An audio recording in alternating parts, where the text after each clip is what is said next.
యెహోవా షమ్మా. యెహోవా షమ్మా అంటే యెహోవా షమ్మా అంటే ఇది ఒక దేవుని పేరు అన్నమాట. ఇది కూడా దేవుని పేరు. అంటే God is there. God is there అంటే యెహోవా ఉండు స్థలము. యెహోవా ఉండు స్థలము అన్నమాట. చూద్దాం.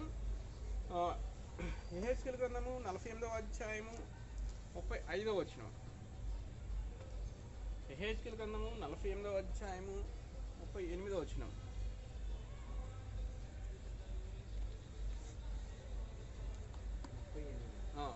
48:35. లాస్ట్ దాని కైవారము 18,000 కొర్రకర్రల పరిమాణము. దాని కైవారము 18,000 కొలకర్రల పరిమాణము. యెహోవా ఉండు స్థలమని నాట నుండి ఆ పట్టణమునకు పేరు. నాట నుండి ఆ పట్టణమునకు పేరు. ఇక్కడ యెహోవా ఉండు స్థలమని నాట 48:35 యెహోవా ఉండు స్థలమని నాట నుండి ఆ పట్టణమునకు పేరు. అర్థమవుతుందా? నాట నుండి ఏంటంట? యెహోవా ఉండు స్థలమని నాట నుండి. ఎప్పటి నుంచి? ఒక రోజు వస్తుంది. ఒక రోజు వచ్చినప్పుడు యెహోవా ఆ పట్టణంలో ఉంటాడంట. ఆయన వచ్చి భూమి మీద నివసిస్తాడంట. అంటే మన దేవుడు స్వయంగా భూమి మీదకి వచ్చి నివసిస్తాడు. అందుకేమంటే యెహోవా ఉండు స్థలమని నాట నుండి ఆ పట్టణంకు పేరు. ఏ పట్టణం అది? ఏ పట్టణంలో దేవుడు వచ్చి నివసిస్తాడు? ఎక్కడొచ్చి నివసిస్తాడు? యెరూషలేం పట్టణంలో. యెరూషలేం పట్టణంలో ఇక్కడ ఈయన వచ్చి నివసిస్తాడు అనమాట. అప్పుడు వచ్చి నివసించినప్పుడు యెహోవా షమ్మా అంటే యెహోవా షమ్మా అంటారు. అంటే దేవుడు ఉండు స్థలము, దేవుడు నివసించే స్థలము. ఇది ఒక పేరు అనమాట. యెహోవా షమ్మా అనేది దేవుని పేరు అనమాట. చూద్దాం. అయితే ఎందుకు అప్పుడు నివసిస్తాడు అంటే చూస్తే ఇది ఎప్పుడు చెప్పబడుతుంది? యెహెజ్కేలు గారు ఎప్పుడు రాస్తున్నాడు ఇది? వీళ్ళు బబులోను దేశంలో చెరలోకి వెళ్ళిపోయారు. అప్పుడు బబులోను దేశంలో చెరలోకి వెళ్ళిపోయారు. వీళ్ళంతా చెరలో ఉన్నారు. వాళ్ళ పట్టణాన్ని వదిలిపెట్టారు, ఆ మందిరాన్ని వదిలిపెట్టారు. ఆ మందిరం అంతా నాశనం చేయబడింది. అయితే అప్పుడు ఇశ్రాయేలు ప్రజలకి యెరూషలేం పట్టణం మీద, దేవుని మందిరం మీద చాలా ప్రేమ. ఎందుకు? దేవుడు ఇశ్రాయేలు ప్రజలను ఏర్పరచుకున్నాడు, ఇశ్రాయేలు జనాంగాన్ని ఏర్పరచుకున్నాడు. వాళ్ళకి వాగ్దానాలు ఇవ్వబడ్డాయి అబ్రహాం దగ్గర నుంచి. అయితే ఇక్కడ మందిరము, ఇక్కడ ఎవరు కడతారు మందిరం? సొలొమోను కడతాడు. తర్వాత వీళ్ళు ఏమవుతారు? చెరలోకి, బబులోని దేశంలో చెరలోకి వెళ్ళిపోతారు. అప్పుడు వీళ్ళు ఏమనుకుంటున్నారంటే మేము బానిసత్వంలో ఉన్నాం, చెరలో ఉన్నాం కదని వాళ్ళు బాధలో ఇబ్బందులో ఉంటారు. అప్పుడు యెహెజ్కేలుకు ఒక దర్శనం వస్తుంది. ఏమని దర్శనం వస్తుంది? యెహోవా వచ్చి అక్కడ నివసిస్తాడు, దేవుడే వచ్చి అక్కడ నివసిస్తాడు. అదే యెహోవా ఉండు స్థలము, నాట నుండి ఆ పట్టణంకు పేరు అని అంటున్నాడు. యెహోవా షమ్మా, యెహోవా షమ్మా, గాడ్ ఈజ్ దేర్. దేవుడు అక్కడ నివసిస్తాడు ఒక రోజు అన్నమాట. చూద్దాం. కీర్తన గ్రంథము 137వ అధ్యాయము. కీర్తన గ్రంథము 137వ అధ్యాయము 1 వచనం చదవండి. 1-2 వచనాలు.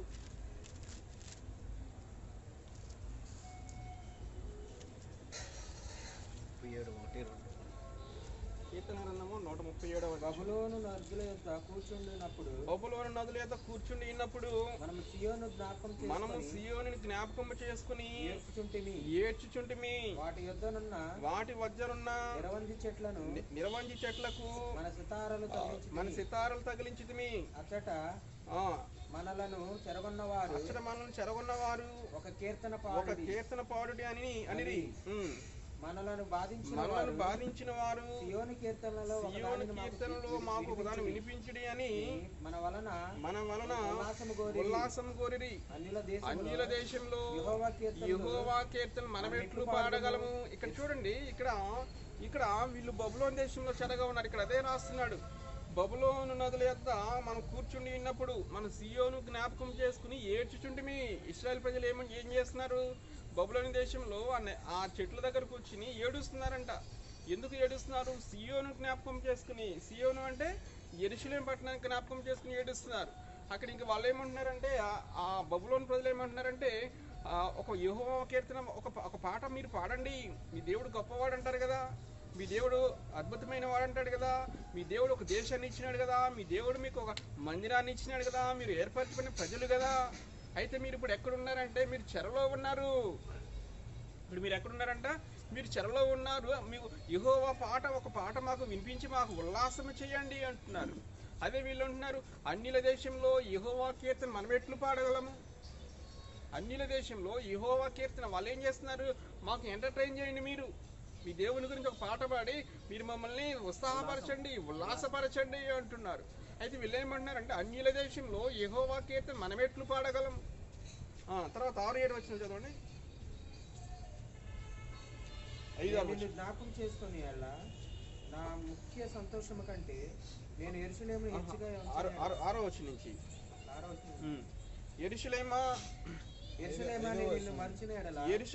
నేను నిన్ను మరచిన ఎడల నా కుడి చేయి తన నేర్పు మరచును గాక. నేను నిన్ను జ్ఞాపకం చేసుకున్న ఎడల నా ముఖ్య సంతోషము కంటే నేను యెరూషలేమును హెచ్చుగా ఎంచని ఎడల నా నాలుక నా అంగిటికి అంటుకొనును గాక. ఇది ఎవరు రాస్తున్నారు కీర్తన? ఇది 137 కీర్తన. ఎవరు రాశారు ఇది? ఎవరు రాశారో తెలియదు. అయితే కీర్తనకారుడు మంచి వాయిద్యకారుడు అనమాట. కీర్తనకారుడు ఎవరు? మంచి వాయిద్యం వాయించగలడు. అదే ఇక్కడ ఏమంటా అంటే, యెరూషలేమా నేను నిన్ను మరచిన ఎడల నా కుడి చేయి తన నేర్పును మరచునుగాక. వాయిద్యం వాయించేవాడు ఏ చేత వాయిస్తాడు? కుడి చేత వాయిస్తాడు. అదే అంటున్నాడు, యెరూషలేమా నేను నిన్ను మరచిన ఎడల నా కుడి చేయి తన నేర్పు మరచునుగాక.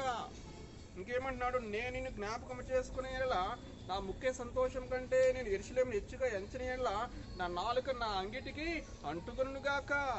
అంటే ఈయన మంచి వాయిద్యకారుడు అనమాట, గాయకుడు అనమాట. ఇక్కడ వీళ్ళు ఏం చేస్తున్నారు? యెరూషలేమును జ్ఞాపకం చేసుకుని, సియోను మందిరాన్ని జ్ఞాపకం చేసుకుని వీళ్ళు ఏడుస్తున్నారు. బబులోనులో వీళ్ళు ఎక్కడున్నారు? చెరలో ఉన్నారు, బానిసత్వంలో ఉన్నారు. అయితే అప్పుడు యెహెజ్కేలుకి దేవుడు ఒక దర్శనం ఇచ్చి ఏమంటున్నాడంటే, యెహోవా గాడ్ ఈజ్ దేర్. యెహెజ్కేలు గ్రంథము 48వ అధ్యాయం 35వ వచనంలో ఏమంటున్నాడంటే, మనం ఇందాక చూసినట్లు యెహెజ్కేలు గ్రంథము 48వ అధ్యాయం 35వ వచనంలో, యెహోవా ఉండు స్థలమని నాట నుండి ఆ పట్టణమునకు పేరు. అంటే యెహోవా స్వయంగా దేవుడు దిగి వచ్చి ఇక్కడ నివసిస్తాడు అంట. ఎందుకు దేవుడు దిగి రావాలి? ఎందుకు ఇక్కడ నివసించాలి? దేవుడికి మానవులతో సహవాసం చేయటం అనేది చాలా ఇష్టమంట. చూద్దాం, ఆదికాండము 3వ అధ్యాయము 8-9 వచనాలు. దేవుడైన యెహోవా ఆదామును పిలిచి, ఆదికాండము 3వ అధ్యాయము 8-9 వచనాలు. దేవుడైన యెహోవా ఆదామును పిలిచి, చల్లపోటను ఆదామును అతని భార్యయు తోటలో సంచరించుచున్న సంచరించుచున్న దేవుడైన యెహోవా స్వరము విని దేవుడైన యెహోవా ఎదుటికి రాకుండా తోట చెట్ల మధ్య దాగుకొనక దేవుడైన యెహోవా ఆదామును పిలిచి నీవు ఎక్కడ ఉన్నావని. చాలు ఇక్కడ చూడండి, చల్లపూటను ఆదామును అతని భార్యయు తోటలో సంచరించుచున్న దేవుడైన యెహోవా స్వరము విని. ఇక్కడ ఏం చేసేవాడంట? ఆదాముని అవన్నీ దేవుడు తయారు చేసినప్పుడు ఏదైనా తోటలో దేవుడు వచ్చి వాళ్ళతో రోజు సహవాసం చేసేవాడంట. ఆదాము దగ్గరికి అవ్వ దగ్గరికి వచ్చి రోజు మాట్లాడేవాడంట. రోజు వచ్చి ఆదాము అవ్వతో మాట్లాడేవాడంట. ఎందుకు? దేవునికి మానవునితో సహవాసం చేయడం దేవునికి ఇష్టమంట. అదే ఇక్కడ చెప్పు, చల్లపూటను ఆదామును అతని భార్యయు ఆ వనంలో సంచరించిన దేవుడైన యెహోవా స్వరము విని వీళ్ళు ఏం చేస్తున్నారంట? దాగుకున్నారు. ఎందుకు దాగుకున్నారు వీళ్ళు? ఎప్పుడైతే దేవుడు చెప్పిన మాట ఆజ్ఞని వీళ్ళు అతిక్రమించారో, మీరు ఆ ఫలము తినొద్దు అంటే, మంచి చెడ్డల తెలివించే వృక్ష ఫలం మీరు తినకూడదు అంటే వీళ్ళు ఏం చేశారు? ఆ ఫలాన్ని తినేశారు. ఎప్పుడైతే వీళ్ళు ఆ ఫలాన్ని తినేశారో అప్పుడు దేవుడు వచ్చినాడు అనమాట. వచ్చి ఏమంటున్నాడు? ఆదామా నువ్వు ఎక్కడ ఉన్నావా? నేను అంటే దేవుడికి తెలియదు ఆదాము ఎక్కడున్నాడో. తెలుసా తెలీదా? కొంతమంది ఏమంటారంటే, కొంతమంది బైబిల్ని వ్యతిరేకించే వాళ్ళు, మీ దేవుడికి ఏం తెలియదండి, ఆదాము ఎక్కడున్నాడు తెలియదా దేవుడికి? ఆదాము తయారు చేసిందే ఆయన కదా, అవ్వను తయారు చేసిందే ఆయన కదా. ఆయన వచ్చి ఏమంటున్నాడు? ఆదామా నువ్వు ఎక్కడ ఉన్నావు? కొంతమంది ఏమంటారంటే, మీ దేవుడికి తెలియదండి, మీ యెహోవాకు తెలియదండి ఆదాము ఎక్కడున్నాడో. తెలిసే ఎందుకు అడుగుతాడు? ఆదామా నువ్వు అక్కడున్నావు రానొచ్చు కదా అంటారు. అంటే ఇప్పుడు మనం ఏం చేస్తాం? ఇంట్లో చిన్నపిల్లలు అక్కడ దాక్కున్నారు అనుకోండి, మనం ఏం చేస్తాం? మనకు తెలిసి దాక్కున్నది ఎక్కడ వెతుకుతాం. ఎందుకు? వాళ్ళని కొంచెం సంతోషపెట్టడానికి. అలాగే ఇక్కడ దేవుడు ఏమంటున్నాడంటే, ఆదామా నువ్వు ఎక్కడ ఉన్నావు అంటే, ఇక్కడ చూస్తే దేవుడు ఏం చేస్తున్నాడు? ఆదాము దగ్గరికి అవ్వ దగ్గరికి రోజు చల్లపోట మార్నింగ్ వచ్చేవాడంట. మార్నింగ్ వచ్చి వాళ్ళతో కబుర్లాడేవాడంట. గాడ్ ప్రజెన్స్, ఇక్కడ దేవుడు ప్రత్యక్షమవుతున్నాడు. ఇక్కడ ఆదాం దగ్గర, అవ్వ దగ్గరికి మొట్టమొదటిగా దేవుడు వచ్చి ఇక్కడ ఆదాము అవ్వతో సహవాసం చేస్తున్నాడు. మన ఈరోజు అంశం ఏంటి? యెహోవా షమ్మా, గాడ్ ఈజ్ దేర్. యెహోవా ఉండు స్థలము అంటే మొట్టమొదటిగా ఎక్కడికి వచ్చినాడు? ఆదాం దగ్గరికి వచ్చినాడు, అవ్వ దగ్గరికి వచ్చినాడు. వీళ్ళతో రోజు కబుర్లు చెప్పుకుంటూ ఉండేవాడంట దేవుడు. కానీ వీళ్ళు ఏం చేశారంటే ఆ సహవాసాన్ని చెడగొట్టుకున్నారు. అది టెంపరీ అయిపోయింది. ఇది ఆదాము అవ్వ ఎప్పుడైతే దేవుని మాట అతిక్రమించారో, దేవుని ఆజ్ఞ అతిక్రమించారో, వీళ్ళు ఏం చేస్తారంటే ఈ సహవాసాన్ని, దేవునితో ఉన్న సహవాసాన్ని పోగొట్టుకున్నారు వీళ్ళు. ఇంకా చూద్దాం.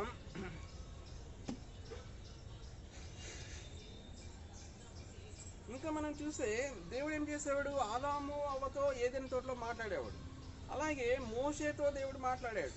అలాగే అబ్రహాంతో దేవుడు మాట్లాడాడు. ఎందుకు? దేవునికి మానవులతో సహవాసం చేయటం. ఎందుకంటే తన స్వరూపంలో, తన పోలిక చొప్పున ఆదాముని అవ్వని దేవుడు తయారు చేసిన. అంటే మనమందరం కూడా ఎవరి స్వరూపంలో ఉన్నాం, ఎవరి పోలికలో ఉన్నామంటే దేవుని స్వరూపం, దేవుని పోలికలో ఉన్నాం.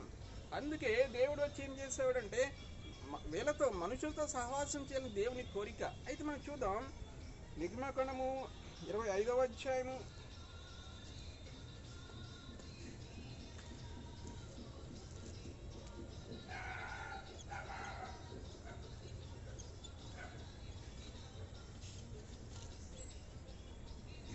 25వ అధ్యాయము 8-9 వచనాలు.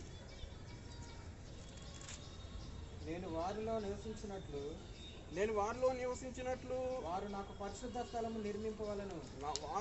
నేను వారిలో నివసించినట్లు వారు నాకు పరిశుద్ధ స్థలము నిర్మించవలెను. నేను నీకు కనపరిచిన విధముగా నా మందిరం యొక్క రూపమును, ఆ మందిరం యొక్క రూపమును, దాని ఉపకరణములన్నిటినీ రూపమును నిర్మించవలెను. చాలు. ఇక్కడ ఏమన్నాడు? ఇక్కడ దేవుడు ఎవరితో మాట్లాడుతున్నాడు? మోషేతో మాట్లాడుతున్నాడు. మోషేతో ఏమని మాట్లాడుతున్నాడు అంటే నేను వారిలో నివసించినట్లు వారు నాకు పరిశుద్ధ స్థలమును నిర్మించవలెను. మరల దేవుడు ఏమంటున్నాడు? నేను వారిలో నివసించినట్లు. ఎక్కడైతే ఆదాము అవ్వ చెడగొట్టబడ్డారు, ఎప్పుడైతే దేవునితో సహవాసం మరలా పోయిందో అప్పుడు ఇక్కడ మరలా దేవుడు ఏమంటున్నాడంటే నిర్గమకాండంలో మోషేతో మాట్లాడుతున్నాడు. నేను వారిలో నివసించినట్లు వారు నాకు పరిశుద్ధ స్థలమును నిర్మించవలెను.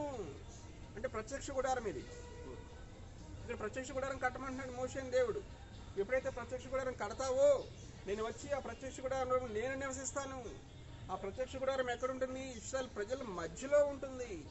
ఇశ్రాయేల్ ప్రజలు ఐగుప్తు దేశం నుంచి కనాన్ దేశంకి వచ్చేటప్పుడు ఈ ప్రత్యక్ష గుడారం అనేది నిర్మిస్తారనమాట. ఇక్కడ దేవుడు ఏమన్నా అంటే నేను వచ్చి వారి మధ్య నివసించినట్లు వారు నాకు మందిరమును నిర్మించవలెను. దేవునికి కోరిక అన్నమాట.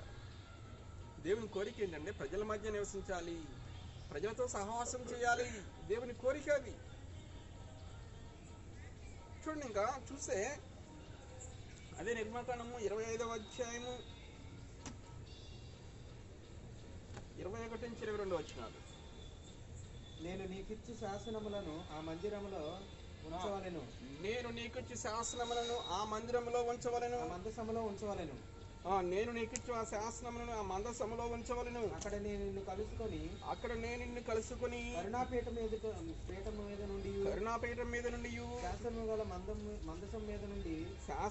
మందసం మీద నుండి రెండు కెరూబుల మధ్య నుండి నేను ఇశ్రాయేలు నిమిత్తము నీకు ఆజ్ఞాపించు సమస్తమును నీకు తెలియచెప్పేదను. మరల ఇక్కడ దేవుడు చూడండి ఏమని మాట్లాడుతున్నాడు అంటే ఆయన నేను నిన్ను కలుసుకుని, మరల ఏమంటున్నాడు? నేను నిన్ను కలుసుకుంటాను. దేవుని కోరిక ఏంటంటే మనలో వచ్చి నివసించాలి, మనతో సహవాసం చేయాలి. దేవుని కోరిక అది. అదేమంటున్నాడు, నేను నిన్ను కలుసుకొని కరుణాపీఠం మీద నుండి శాసనం గల మనస్సు మీద నుండి రెండు కెరూబుల మధ్య నుండి నేను వచ్చి నీతో తెలియచెప్పేదను. చూడండి, ఇక్కడ దేవుని కోరిక.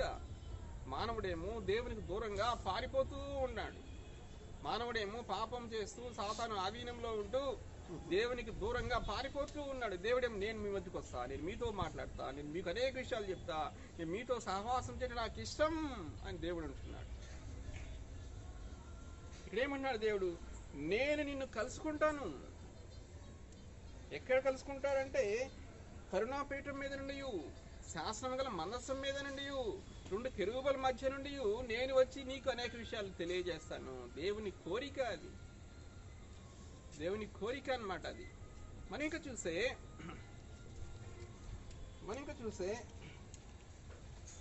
కూర్చో.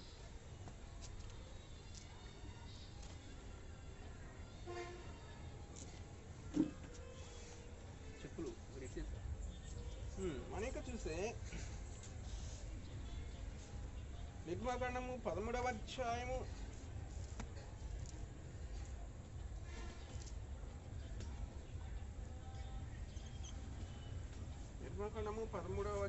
21 నుంచి 22 వచనాలు. వారు పగలు రాత్రియు ప్రయాణం చేయనట్లుగా యెహోవా త్రోవలో వారిని నడిపించుటకై పగటి వేళ మేఘస్తంభములోను వారికి వెలిగించుటకు రాత్రి వేళ అగ్నిస్తంభంలో నుండి వారికి ముందుగా నడుచుతూ వచ్చెను. ఆయన పగటి వేళ మేఘస్తంభమునైనను రాత్రి వేళ అగ్నిస్తంభమునైనను వారి ఎదుట నుండి తొలగింపలేదు. ఇక్కడ చూడండి, ఇక్కడ ఏమవుతుంది, ఇశ్రాయేల్ ప్రజలు ఎక్కడి నుంచి వస్తున్నారు? ఐగుప్తు దేశం నుంచి వస్తున్నారు. ఐగుప్తు దేశం నుంచి వచ్చేటప్పుడు ఇక్కడ దేవుడు ఏమంటాడు, మోషేని పంపిస్తాడు. మోషేతో ఏమంటాడు, మోషే నువ్వు ఐగుప్తు దేశం వెళ్ళాలి, నువ్వు ఐగుప్తు దేశం వెళ్ళి నా ప్రజలను ఇశ్రాయేల్ నువ్వు అక్కడి నుంచి విమోచించుకుని తీసుకురావాలి అంటే మోషే ఏమంటాడు, నా వల్ల కాదు నాకు నోటి మాంజము నాలుగు మాంజము నాకు నత్తి ఉంది, దేవా నువ్వే నన్ను వెళ్ళమంటావు, నా వల్ల కాదు అంటాడు మోషే. దేవుడు ఏమంటే లేదు నువ్వు వెళ్ళాలి, ఆ కార్యం నువ్వే చేయాలి అంటాడు. అయితే ఇక్కడ మోషే ఏం చేస్తాడంటే సూచక్రియలు, మహత్కార్యములు, అద్భుతములు చేసి ఇశ్రాయేల్ ప్రజలు ఐగుప్తు దేశం నుంచి కనాన్ దేశానికి తీసుకువస్తాడు.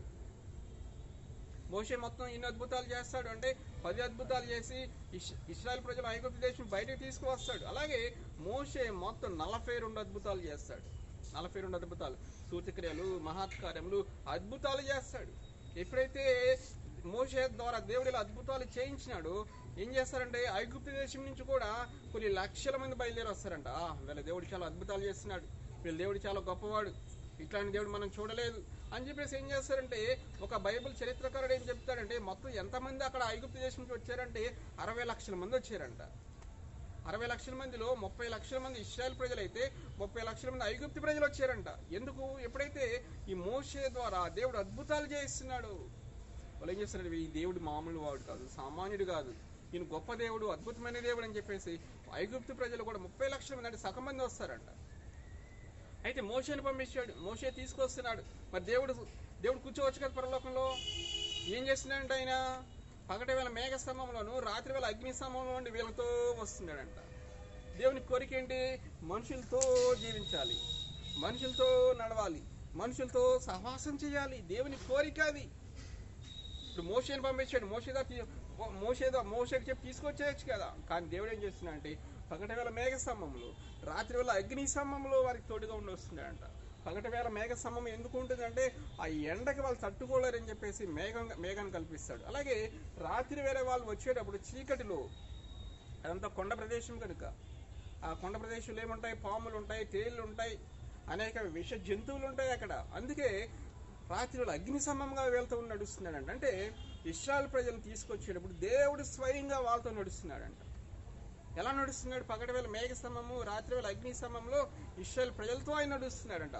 దేవుని కోరిక ఏంటంటే ప్రజలతో నడవాలి, ప్రజలతో సహవాసం చేయాలి, ప్రజల మధ్య నివసించాలి అనే దేవుని కోరిక అంట. అందుకే ఆయన పేరేంటంటే యెహోవా షమ్మా. యెహోవా Shammah, God is there, Jehovah ఉండే స్థలము. దేవుని కోరిక ఏంటంటే ఈ ప్రజల మధ్య నివసించాలనే దేవుని కోరిక అన్నమాట. ఇంకా చూద్దాం,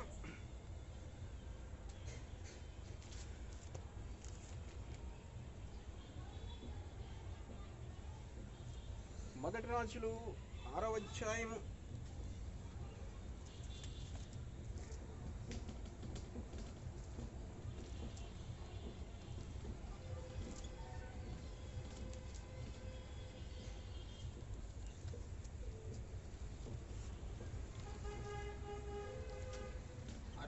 1వ వచనం. అయితే ఇశ్రాయేలీలు ఐగుప్తు దేశంలో నుండి బయలుదేరి వచ్చిన 480వ సంవత్సరము ముందు అనగా సొలొమోను ఇశ్రాయేలీను ఏలిన 4వ సంవత్సరమందు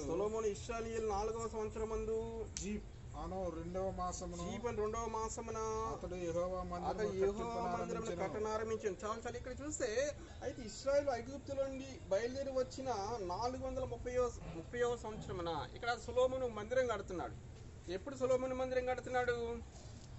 వీళ్ళు ఐగుప్తు దేశం నుంచి రాగానే మందిరం కట్టట్లేదు. ఇక్కడ ఎప్పుడంట వీళ్ళు 430వ సంవత్సరంలో మందిరం కట్టడం స్టార్ట్ చేశారంట.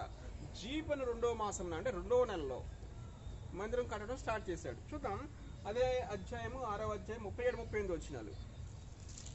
37-38 వచనాలు. 4వ సంవత్సరమున జీప్ అనే మాసమున యెహోవా మందిరపు పునాది వేయబడెను. 11వ సంవత్సరము బూలును 8వ మాసమున దాని ఏర్పాటు చొప్పున దాని ఉపభాగములన్నిటిని మందిరం సమాప్తమైన 7 సంవత్సరములు సొలొమోను దాన్ని కట్టించుచుండెను. చూడండి ఇక్కడ ఏం చేస్తున్నాడు? సొలొమోను ఏలటం స్టార్ట్ చేసినప్పుడు, సొలొమోను రాజు అయినప్పుడు ఎన్నో సంవత్సరం స్టార్ట్ చేశాడంట? 4వ సంవత్సరం. సొలొమోను రాజు అయిన తర్వాత 4వ సంవత్సరం జీప్ అనే 2వ మాసం స్టార్ట్ చేస్తారు. జీప్ అనే 2వ మాసం 4వ సంవత్సరం 2వ నెలలో మందిరం కట్టడం స్టార్ట్ చేస్తాడు. ఎప్పుడు ఇది ఎండ్ అవుతుందంట? 11వ సంవత్సరము బూలు అని 8వ నెలలో కంప్లీట్ అయిపోతుంది. 11వ సంవత్సరము బూలు అంటే 8వ నెల, జీప్ అంటే 2వ నెల. అంటే 4వ సంవత్సరం 2వ నెల స్టార్ట్ చేస్తారు, 11వ సంవత్సరం 8వ నెల కంప్లీట్ అవుతుంది. అంటే ఎన్ని సంవత్సరాలు కట్టినట్టు? ఇక్కడ ఎన్ని సంవత్సరాలు కట్టాడు మందిరం? 7 సంవత్సరాల 6 నెలలు. 7 సంవత్సరాలు 6 నెలలు మందిరం కట్టారు. ఇక్కడ బైబిల్ ఏమంటుంది? 7 సంవత్సరాలే ఉంటుంది. ఇక్కడ బైబిల్ ఏమన్నా అంటే 7 సంవత్సరాలు దాన్ని కట్టేశారంటారు. కానీ 7 సంవత్సరాల 6 నెలలు పడుతుంది. ఎందుకంటే 4వ సంవత్సరం జీప్ అంటే 2వ నెలలో స్టార్ట్ అవుతుంది, 11వ సంవత్సరం బూలు అని 8వ నెలలో కంప్లీట్ అవుతుంది అన్నమాట. అంటే 7 సంవత్సరంలో 6 నెలలు ఇక్కడ మందిరం అనేది కట్టారనమాట. చూసే ఇంకా అదే మొదటి రాజులు 8వ అధ్యాయము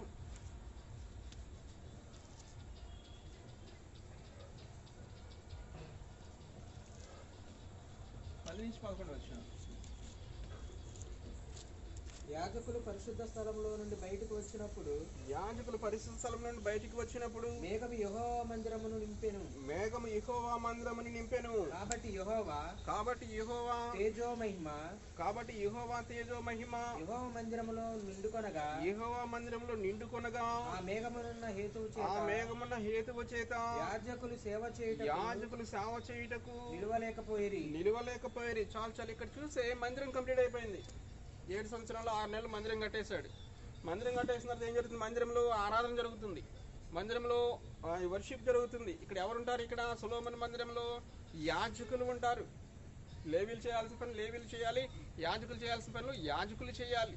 ఇక్కడ యాజకులు ఏం చేస్తున్నారంటే, యాజకులు పరిశుద్ధ స్థలంలో బయటికి వచ్చినప్పుడు మేఘము యెహోవా మందిరమును నింపెను. మేఘం వచ్చేసిందంట. మేఘంలో ఎవరున్నారు? స్వయంగా దేవుడు ఉన్నాడు.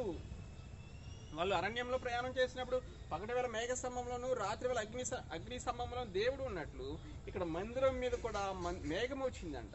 ఎప్పుడైతే ఈ మేఘం వచ్చిందో ఇక్కడ ఏమవుతుంది? యెహోవా తేజో మహిమ యెహోవా మందిరం మీద నిలవబడగా, అంటే దేవుని ప్రసన్నత, దేవుని ప్రభావం ఆ మందిరం మీదకి వచ్చిందంట. ఎప్పుడైతే దేవుడు ఆ మందిరం మీదకి వచ్చినాడో యెహోవా ప్రభావము ఆ మందిరం అంతా నింపేసిందంట. ఎప్పుడైతే యెహోవా మహిమ, తేజో మహిమ మందిరంలోకి వచ్చిందో యాజకులు అక్కడ సేవ చేయడానికి లోపలికి వెళ్ళలేకపోతున్నారంట. అంటే దేవుని ప్రభావం, దేవుని తేజో మహిమ ఆ మందిరం మీద అంత బలంగా ఉంది అంట. అంటే ఆ ప్రభావానికి యాజకులు కూడా లోపలికి వెళ్ళలేకపోతున్నారంట. అంటే స్వయంగా దేవుడు దిగి వచ్చాడు. ఇక్కడ ఆదాము అవ్వ దగ్గరికి దేవుడు దిగి వచ్చాడు మాట్లాడటానికి. ఆదాము అవ్వ సహవాసాన్ని పోగొట్టుకున్నారు. ఇక్కడ అలాగే మోషే ఏమంటాడు? నువ్వు ప్రత్యక్ష గుడారం కట్టు, నేను వచ్చి అక్కడ నివసిస్తాను అంటాడు. తర్వాత ఏమవుతుంది? మళ్ళీ సొలొమోను దగ్గరికి వచ్చేటప్పటికి సొలొమోను దేవుడు ఏం చెప్పి ఒక మందిరం కట్టమంటాడు. ఎప్పుడైతే సొలొమోను మందిరం కట్టినాడో ఇక్కడ యెహోవా తేజో మహిమ యెహోవా మందిరం మీద నిలిచిందంట. ఎప్పుడైతే తేజో మహిమతో దేవుడు దిగి వచ్చినాడో ఆ సేవ చేయడానికి యాజకులు ఆ మందిరంలోకి వెళ్ళలేకపోయారు అంట. అంటే దేవుని ప్రభావం అంత బలంగా ఉంటుంది అన్నమాట. దేవుని ప్రభావం అంత బలంగా ఉంటుంది. ఇంకా మనం చూస్తే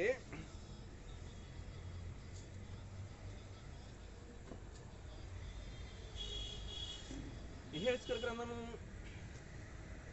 11వ అధ్యాయము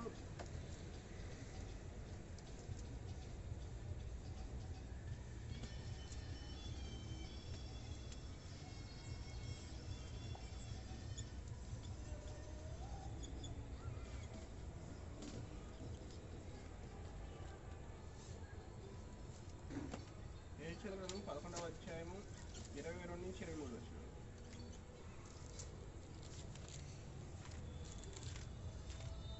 కెరూబులు తమ రెక్కలు చాచును. యెహెజ్కేలు గ్రంథం 11వ అధ్యాయము 22 నుంచి 23.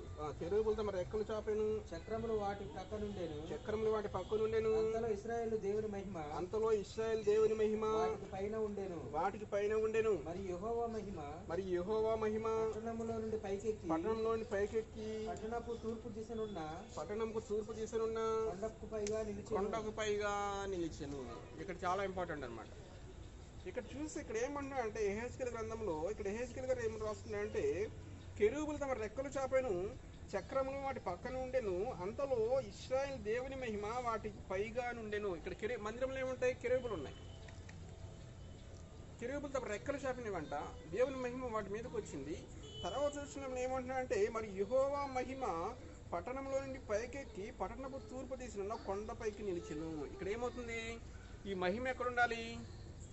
సొలొమోను మందిరం కట్టించిన మహిమ ఎక్కడుంది? మందిరంలో ఉంది, మందిరంలో ఉండాలి. కానీ ఇక్కడ యెహెజ్కేలు గారు ఏం రాస్తున్నారంటే, యెహోవా మహిమ పట్టణంలోని పైకెక్కి పట్టణపు తూర్పు దిశనున్న కొండకు పైగా నిలిచిన. కొండ ఎక్కడ ఉంటుంది? దూరంగా ఉంటుంది, ఊరికి బయట. యెహోవా మహిమ ఎక్కడికి వెళ్ళిపోయింది? మందిరంలోంచి బయటికి వెళ్ళిపోయింది. ఎందుకు బయటికి వెళ్ళిపోయింది? ఇశ్రాయేలు ప్రజలు దేవుని ఆజ్ఞను పాటించట్లేదు, దేవుని చెప్పిన మాట వినట్లేదు. వీళ్ళు విగ్రహారాధనకి అలవాటు పడిపోయారు. అసలు దేవుడు అంటే ఎవరో తెలియనట్టు ఉంటున్నారు. అందుకే ఇక్కడ దేవుడు ఏం చేస్తున్నాడంటే, ఇశ్రాయేలు ప్రజలను బబులోని దేశంలో చెరగా పంపిస్తాడు, బబులోని దేశంలో బానిసత్వంగా పంపిస్తాడు. అక్కడ బబులోని దేశంలో వీళ్ళు ఎన్ని సంవత్సరాలు ఉంటారు? 70 సంవత్సరాలు బానిసత్వంలో ఉంటారు. 70 సంవత్సరాలు బానిసలుగా ఉంటారు.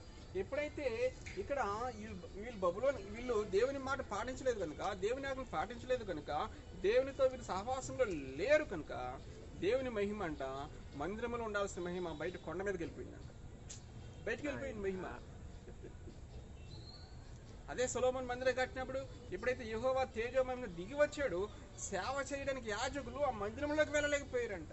అంటే దేవుని మహిమ అంత ప్రభావంగా ఉంది. కానీ ఇక్కడ యెహోవా మహిమ, దేవుని మహిమ బయట కొండపైకి వెళ్ళిపోయిందండి, ఊర్లోంచి, మందిరంలోంచి. అయితే చూద్దాం, ఎజ్రా గ్రంథము 6వ అధ్యాయము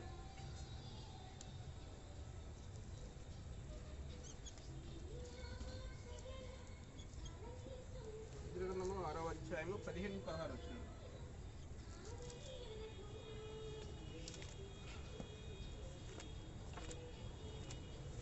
రాజైన దర్యావేషు ఏలుబడి యందు 6వ సంవత్సరము ఆదారు నెల. అందరినీ తీయండి ఒకసారి, నిదానంగా చదవండి. చదవండి.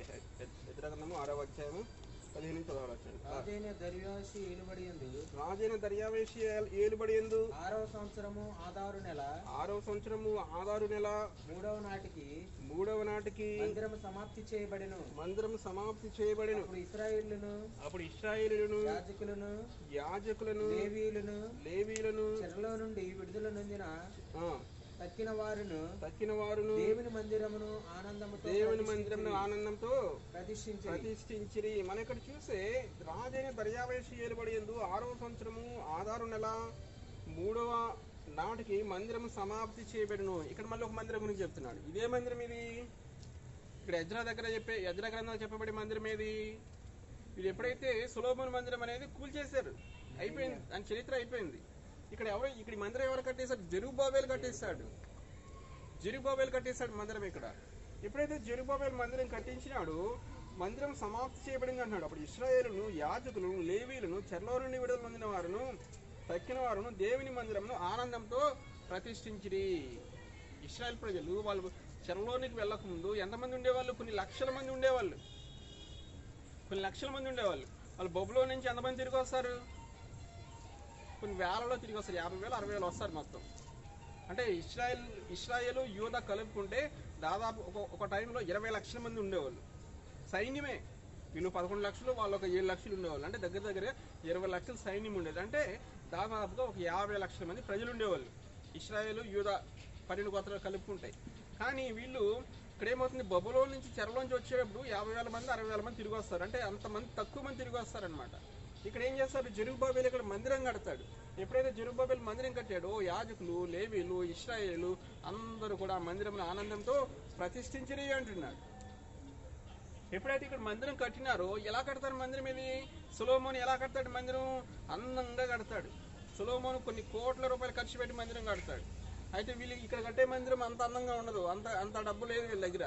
ఎందుకప్పుడు వీళ్ళు ఇశ్రాయేల్ రాజులుగా ఉన్నారు కాబట్టి, వీళ్ళ చేతిలో అంత ధనం ఉంది కాబట్టి అలా కట్టగలిగాడు సొలొమోను. అది ప్రపంచంలోనే ఒక అద్భుతం అనమాట. అది సొలొమోను కట్టిన మందిరం. అట్లాంటి మందిరం మరి ఇంకెప్పుడు కట్టలేదు ఇంతవరకు కూడా. అయితే ఎప్పుడైతే ఇక్కడ జెరుబ్బాబెలు సమయంలో మందిరం కట్టారో అక్కడ పెద్దలు ఏం చేస్తున్నారంటే ఏడుస్తున్నారంట. ఎందుకు? ఎక్కడి నుంచి బబులోని చెరలోకి వెళ్ళిన పెద్దలు ఈ సొలొమోను మందిరం చూసిన పెద్దలు, అరే ఆ మందిరం ఎలా ఉండేది, ఈ మందిరం ఎలా ఉందని ఏడుస్తున్నారంట. అయితే అక్కడ యవ్వనస్తులు ఏం చేస్తారంటే ఆనందిస్తారంట. ఎందుకు? వాళ్ళకి తెలియదు సొలొమోను మందిరం అంటే. వీళ్ళు బబులోని 70 సంవత్సరాలు చెరలో ఉండగా వీళ్ళు అక్కడ పుడతారు. ఈలోపు ఈ మందిరం కూల్చేస్తారు, ఉండదు. అప్పుడు యవ్వనస్తులు ఏం చేస్తారు? ఆనందిస్తారంట. ఏదో అరే మనకు మందిరం వచ్చింది అని. కానీ ఇక్కడ పెద్దలు ఏం చేస్తారంటే, వృద్ధులు ఏం చేస్తారు? ఏడుస్తారంట, అరే సొలొమోను మందిరం ఎక్కడా, ఈ మందిరం ఎక్కడా అని. అయితే దేవునికి డబ్బులు బాగా ధనవంతులే అవసరం లేదు. ఆయన ఎవరి దగ్గరైనా నివసించగలడు.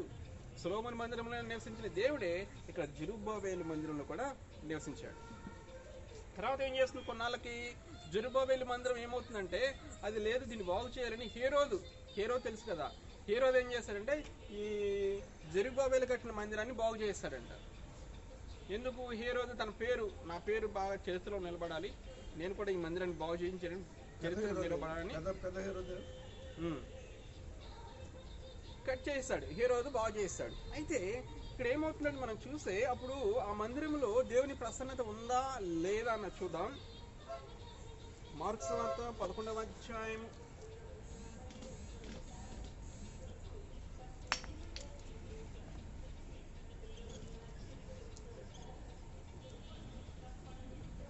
11వ అధ్యాయము 17వ వచనం.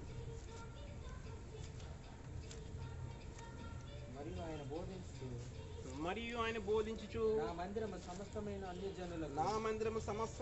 జనులకు ప్రార్థనా మందిరం అనబడును అని వ్రాయబడలేదా? అయితే మీరు దానిని దొంగల గుహగా చేసితిరా నేను. చాలు.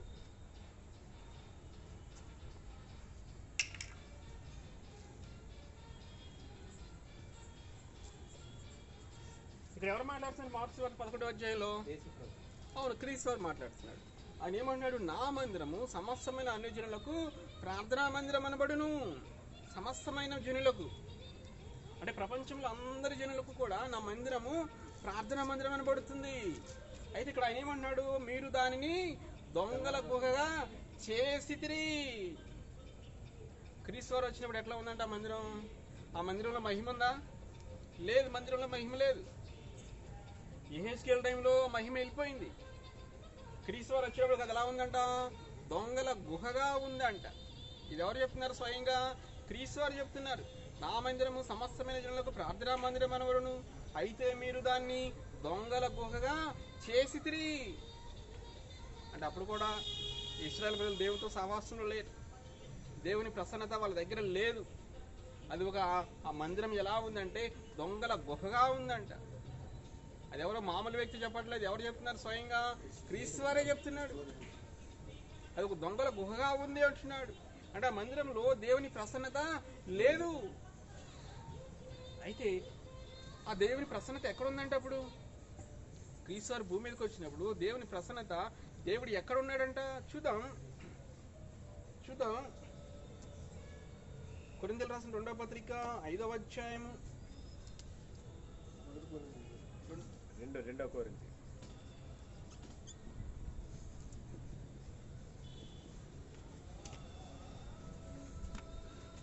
కొరింథీయులకు రాసిన 2వ పత్రిక 5వ అధ్యాయము 18 నుంచి 19 వచ్చాను.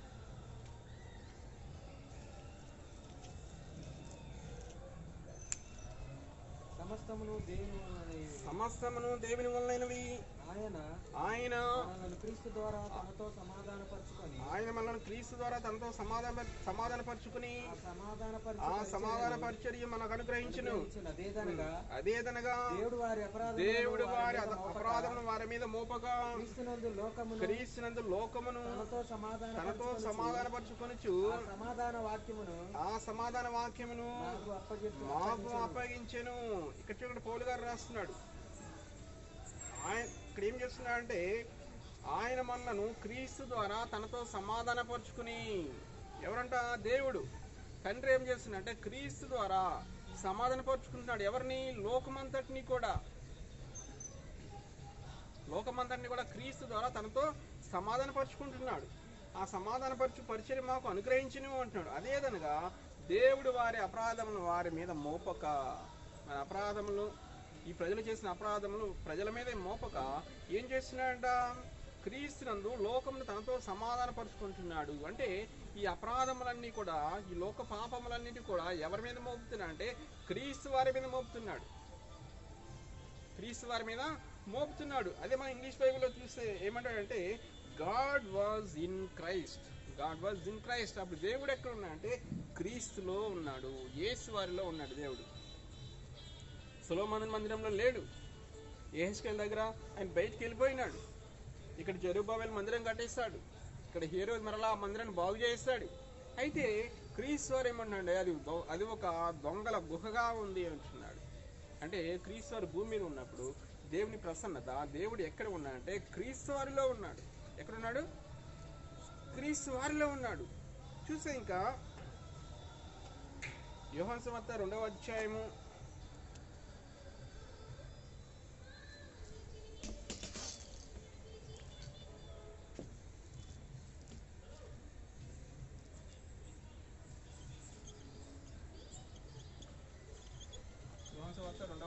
18 నుంచి 20 వచనం. కాబట్టి యూదులు, యోహాను సువార్త 2వ అధ్యాయము 18 నుంచి 20 వచనాలు. కాబట్టి యూదులు నీవు ఈ కార్యములు చేయుచున్నావే, ఏ సూచక్రియను మాకు చూపుదువని ఆయన అడగగా యేసు ఈ దేవాలయమును పడగొట్టుడి, 3 దినములలో దాన్ని లేపుదునని వారితో చెప్పెను.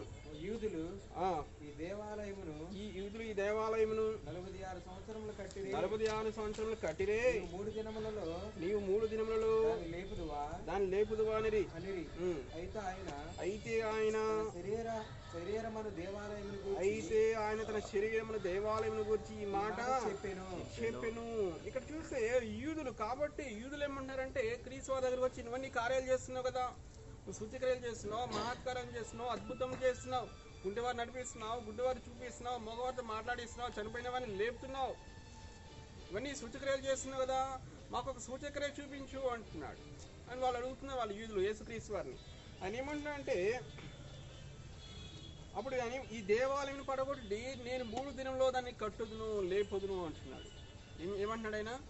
దేవాలయం పడగొట్టండి, 3 దినాల్లో లేపేస్తా అంటున్నాడు. వాళ్ళు అంటున్నారు, వాళ్ళకి దిమ్మలు వేసింది అనమాట. అరే అదేంది, 46 సంవత్సరాలు కట్టారు ఈ మందిరం, 3 రోజులు కడతారు.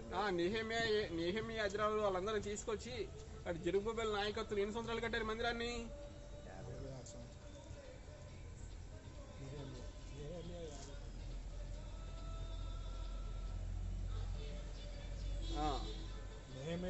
అదే ఆ టైంలో కట్టిందే మందిరం ఇది. 46 సంవత్సరాలు కడతారనమాట. 46 సంవత్సరాలు కట్టారే, నువ్వేం 3 దినాలు లేపేస్తావు అంటున్నారు. అప్పుడు ఆయన అయితే ఏమంటున్నాడు? తన శరీరమును దేవాలయం గురించి ఈ మాట చెప్పాను. అంటే శరీరమును దేవాలయం గురించి, అంటే దేవాలయం అంటే ఏంటి? దేవాలయంలో ఎవరు నివసిస్తారు? దేవుడు నివసిస్తాడు. కానీ ఇప్పుడు ఆ మందిరంలో దేవుడు ఉన్నాడా? లేడు. అది దొంగల గుహగా ఉంది. అయితే ఇక్కడ యేసుక్రీస్తు వారు ఏమంటున్నారంటే, ఇప్పుడు దేవుడు ఎక్కడ నివసిస్తున్నాడు? శరీరమందు, అంటే క్రీస్తు వారి శరీరంలో, క్రీస్తులో నివసిస్తున్నాడు. అందుకే ఏమన్నాడు? ఈ దేవాలయం పడగొట్టండి. ఈయనేమో ఈ దేవాలయం గురించి చెప్తున్నాడు. దేవుడు నాలో ఉన్నాడు, ఈ దేవాలయం పడగొట్టండి, నేను 3 రోజుల్లో లేపుతా అంటున్నాడు. వాళ్ళకి అర్థం కావట్లేదు ఇది. అరే 46 సంవత్సరాలు కట్టారు, నువ్వు 3 రోజుల్లో లేపేస్తానంటావు అని వాళ్ళకి అర్థం కావట్లేదు అనమాట. వీళ్ళందరూ కౌంటింగ్ 47 సంవత్సరాలు జరుగుతుంది. ఇక్కడ ఏమవుతుంది అంటే ఏ రోజు టైంలో దాన్ని రిపేర్ చేస్తారు. అది ఏ రోజు టైంలో మళ్ళీ పునాదుల నుంచి చేయటం ఉండదు, అది రిపేర్ చేయిస్తారంట. మొత్తానికి ఇక్కడ 46 సంవత్సరాలు కడతారు. అక్కడన్నా కావచ్చు, ఇక్కడన్నా కావచ్చు. 46 సంవత్సరాలు ఏ రోజు టైం 46 సంవత్సరాలు ఉండదు. అదే వాళ్ళు అక్కడి నుంచి వచ్చి బబులోన్ నుంచి వచ్చి కడతారు కదా, అదే అవుతుంది మ్యాక్సిమం. అదే అవుతుంది. సొలొమోను కట్టింది 7 సంవత్సరాలు 6 నెలలు. తర్వాత రిపేర్ చేసుకుంటా అది సొలొమోను కట్టింది, వాళ్ళు పడేసేస్తారు. బబులోను వీళ్ళు చెరలోకి వెళ్ళినప్పుడు వాళ్ళు వచ్చి మందిరం మొత్తం పడగొట్టేస్తారు. ఏముండదు. వీళ్ళు వచ్చి మళ్ళీ ఏం చేస్తారంటే, అక్కడ ఎప్పుడైతే కోరేషు పంపిస్తాడు వీళ్ళని, కోరేష్ దగ్గర నుంచి వీళ్ళు వచ్చి నెహెమియా, ఎజ్రా టైంలో మందిరం కట్టబడుతుంది. తర్వాత ఏమవుతుంది? ఇప్పుడు క్రీస్తు వారు వచ్చేటప్పటికి ఆ మందిరంలో దేవుని మహిమ లేదు, దేవుని ప్రసన్నత లేదు, దేవుడు ఆ మందిరంలో లేడు. అందుకని ఏమంటున్నా అంటే, మీరు దాన్ని దొంగల గుహగా చేసిరి అంటున్నాడు. ఇక్కడ ఏమన్నాడు? ఈ దేవాలయం పట్టుకొట్టండి, 3 దినములు దాన్ని లేపేస్తా అంటున్నాడు ఈయన క్రీస్తు వారు. అంటే దేవాలయం అంటే దేవుడు ఎక్కడ నివసిస్తున్నాడు అంటే క్రీస్తు వారిలో నివసిస్తున్నాడు, క్రీస్తు వారి శరీరంలో నివసిస్తున్నాడు, ఆ మందిరంలో లేడు. అందుకే మీరు ఈ దేవాలయం పడగొట్టండి అంటే దేవుడు నివసిస్తున్నాడు కాబట్టి దేవాలయమే ఇది. మీరు దీన్ని పడగొట్టండి, 3 రోజుల్లో లేపేస్తా అంటే క్రీస్తు వారు ఆయన సమాధులు ఎన్ని రోజులు ఉంటారు? 3 రోజులు ఉంటారు. 3 రోజుల్లో తిరిగి లేయిస్తారనమాట. అది చెప్తున్నాడు ఆయన. వాళ్ళకి అర్థం కావట్లా, వాళ్ళకి అర్థం కావట్లేదు అనమాట. తర్వాత ఇంకా చూద్దాం. కొలస్సీయులకు రాసిన పత్రిక 2వ అధ్యాయము 9వ వచనం.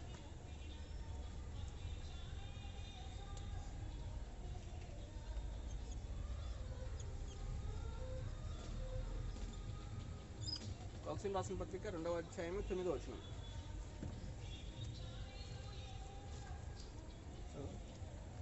ఏమైంది? ఆగిపోయారు. చదవండి.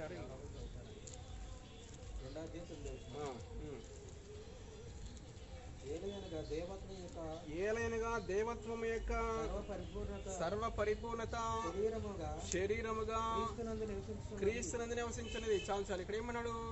దేవత్వం యొక్క సర్వ పరిపూర్ణత అంటే దేవత్వం అంటే దైవత్వం అంటే దేవుని యొక్క లక్షణాలు 100కి 100%. దేవుని యొక్క లక్షణాలు 100కి 100% ఎక్కడ నివసిస్తుందంట? శరీరంగా క్రీస్తునందు నివసిస్తుంది. క్రీస్తు వారు కొంతమంది ఏమంటారంటే యేసు క్రీస్తు వారు దేవుడు కాదు, ఆయన దేవుని కుమారుడు మాత్రమే, లేదంటే ఆయన మామూలు మనిషి మాత్రమే ఆయన ప్రచారం చేస్తుంటారు. కానీ ఇక్కడ వాక్యం ఏం చెప్తుందంటే దేవత్వం యొక్క సర్వ పరిపూర్ణత 100కి 100%. దేవుని యొక్క గుణగణాలు, దేవుని లక్షణాలు, దేవుడు ఎలా ఉంటాడు అన్నది ఇప్పుడు ఎక్కడ నివసిస్తుందంటే శరీరముగా క్రీస్తునందు నివసిస్తుంది.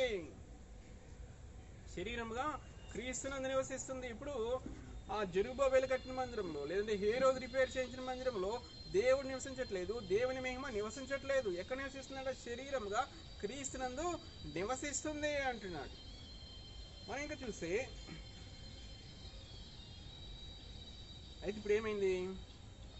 ఏదెను తోటలో మొట్టమొదటిగా దేవుడు ఎక్కడ ప్రత్యక్షమయ్యాడు? దేవుని ప్రసన్నత ఎక్కడ వచ్చింది? ఏదెను తోటలో ఆదాము అవ్వ దగ్గరికి వచ్చింది.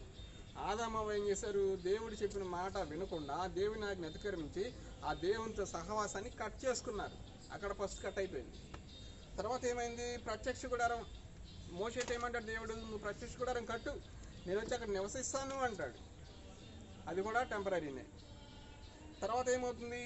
సొలొమోనుతో ఏం చెప్తాడు దేవుడు? మందిరం కట్టించు అంటాడు. సొలొమోను ఏం చేస్తాడు? 7 సంవత్సరంలో 6 నెలలు మందిరం కడతాడు. మందిరం కట్టిన తర్వాత ఏమవుతుంది?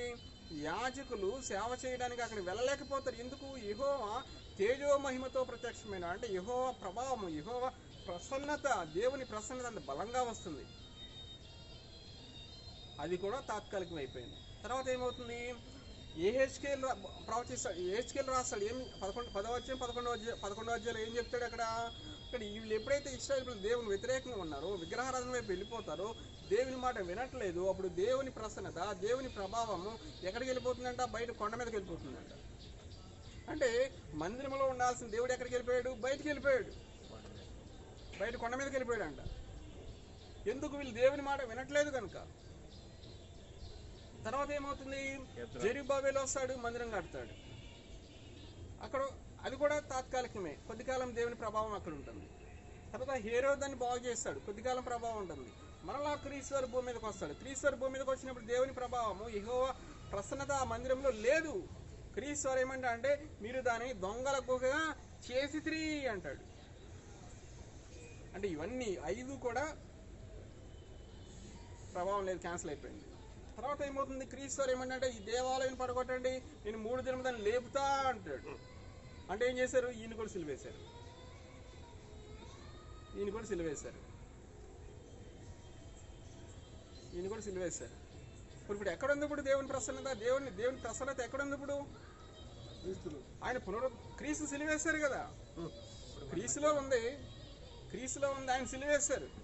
అయితే ఆయన పునరుద్ధరణ తర్వాత ఏం జరుగుతుందంటే చూస్తే, కొరింథీయులకు రాసిన మొదటి పత్రిక 3వ అధ్యాయం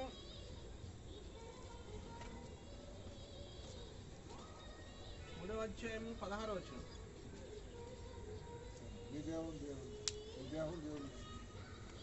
దేవుని ఆలయమై ఉన్నారని, మీరు దేవుని ఆలయమై ఉన్నారని, దేవుని ఆలయమై ఉన్నారనియు, దేవుని ఆత్మ మీలో నివసించుచున్నదనియు మీరెరుగురా.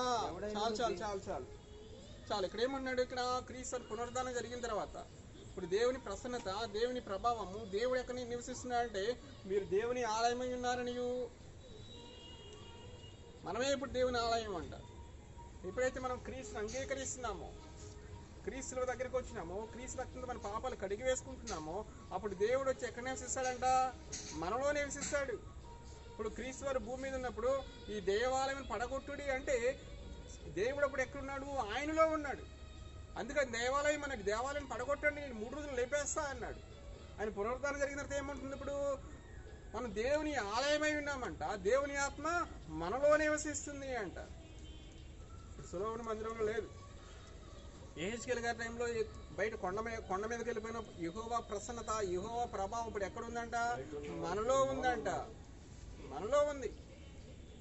మనం ఇంకా చూసే కొరింథీయులకు రాసిన 2వ పత్రిక 6వ అధ్యాయము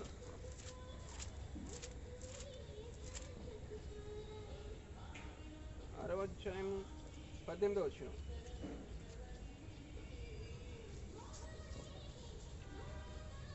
కొరింథీయులకు రాసిన 2వ పత్రిక, మనము జీవం గల దేవుని ఆలయమై ఉన్నాము, దేవుడు ఎలాగో సెలవిస్తున్నాడు. చాలు. ఇక్కడ ఏమంటే, మనము జీవము గల దేవుని ఆలయమై ఉన్నాం. ఇప్పుడు మనం ఎవరమంట? జీవము గల దేవుని ఆలయం. ఇప్పుడు దేవుడు ఎక్కడ నివసిస్తున్నాడు?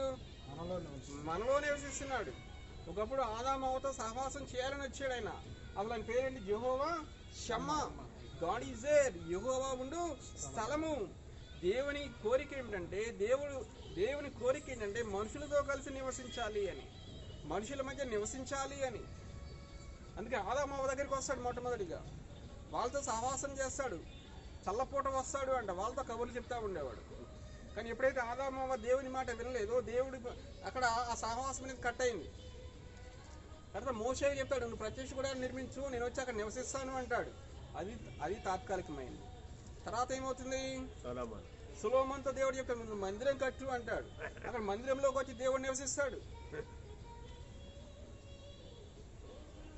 ఇక్కడ ఏమవుతుంది? మళ్ళీ అక్కడ అది కూడా తాత్కాలికమైపోయింది. తర్వాత ఇక్కడ ఏమవుతుంది? వీళ్ళు బబులోనికి ఎప్పుడైతే మళ్ళీ దేవునికి దూరంగా వెళ్ళారో, ఇక్కడ ఏమవుతుందంటే దేవుని ప్రభావం బయటికి వెళ్ళిపోతుంది.